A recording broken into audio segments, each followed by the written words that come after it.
Di sini kita akan membahas mengenai metamorfosis kupu-kupu. Klasifikasi,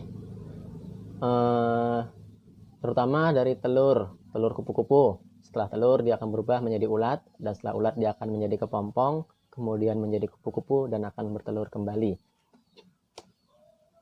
Telur ulat, tapi biasanya orang menyebut dengan telur ulat, tapi sebenarnya ini adalah telur kupu-kupu, ya kan?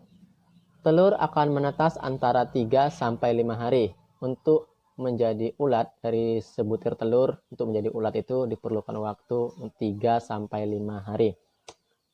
Setelah menetas, yaitu dia akan menjadi ulat. Setelah menetas, ulat akan mencari makan. Sebagian ulat mengkonsumsi cangkang telur yang kosong sebagai makanan pertamanya. Ingat, sebagian ulat. Kulit luar dari ulat tidak merenggang mengikuti pertumbuhannya, tetapi ketika sangat ketat, ulat akan berganti kulit. Biasanya ulat akan berganti kulit selama hidupnya itu antara 4 sampai 6 kali. Ulat bervariasi dalam bentuk, tapi sebagian besar bentuknya itu silindris. Terkadang mempunyai rambut dan duri. Ketika ulat mencapai pertumbuhan maksimal, ulat akan berhenti makan dan berjalan mencari tempat perlindungan untuk merekatkan diri pada ranting ataupun dahan dengan anyaman benang. Karena ulat sudah memasuki fase prepupa atau melepas kulit terakhirnya untuk membentuk kepompong. Nah, proses pupa atau kepompong. Fase pupa kalau dilihat seperti periode beristirahat, padahal ini adalah proses pembentukan serangga yang maksimal. Kepompong pada umumnya keras dan berbentuk suatu struktur tanpa anggota tubuh. Pada umumnya sih warnanya itu hijau atau coklat, atau sesuai dengan sekitarnya gitu. Pembentukan kupu-kupu di dalam kepompong ini memerlukan waktu antara 7 sampai 20 hari, tapi tergantung spesiesnya.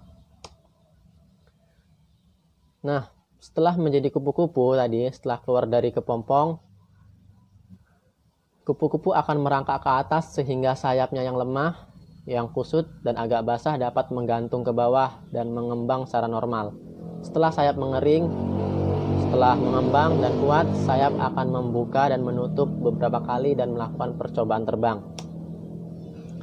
Untuk perilaku kupu-kupu sendiri, kupu-kupu serangga yang melakukan aktivitas pada siang hari. Pada malam hari dia akan beristirahat. Untuk kupu-kupu sepertinya memiliki dua karakter rentang sayap.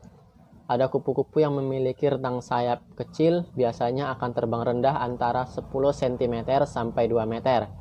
Dan kupu-kupu yang memiliki rentang sayap yang lebih besar, biasanya akan terbang tinggi sampai lebih kurang 10 meter. Kupu-kupu mencari makan dilakukan dengan sendiri, tetapi kadang kupu-kupu tampak terbang berdua. Dia terbang bersama kupu-kupu jantan untuk melakukan perkawinan.